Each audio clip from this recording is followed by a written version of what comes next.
My name is Mr. Edwards. What's your name? My name is Bella. And how old are you? I'm 10 years old.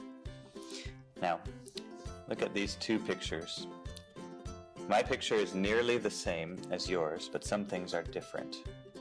For example, in my picture, a woman is holding a bottle of orange juice, but in your picture, she's holding a glass, okay? I'm going to say something about my picture. You tell me how your picture is different. In my picture, there's a boy skateboarding on the street.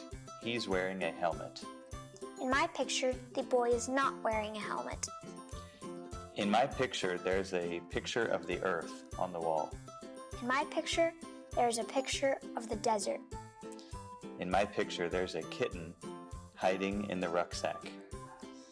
In my picture, there is a toy boat.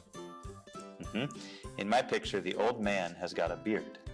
In my picture, he does not have a beard.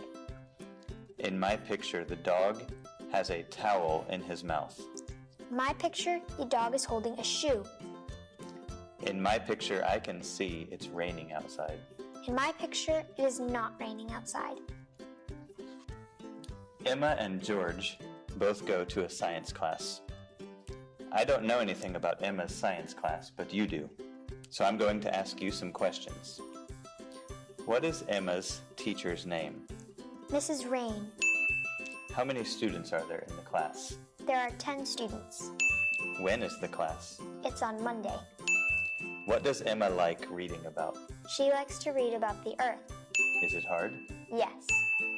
Now you don't know anything about George's science class, so you ask me some questions. What is George's teacher's name? Mr. Glass is the science teacher. What does he like to read about?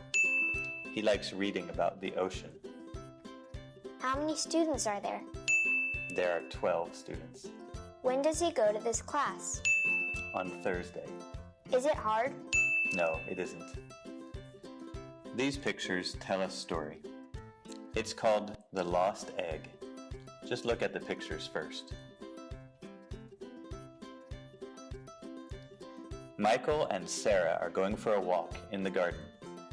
They see an egg on the ground near the big tree, so they walk toward the egg. Now you tell the story. When they get closer to the egg, they see the nest. Michael climbs up the tree and puts the egg back in the nest. They see the 2 parrots coming home to the nest. Very good. Now let's talk about where you live. Where do you live? In the city or the countryside? I live in the city. And what do you like to do on the weekends? I like to go hiking. And how do you get around in the city? I go by car. And where do you go to play? I go to the park. Tell me about your favorite place in the city. I really enjoy the pool. Okay, thank you. Goodbye. Bye.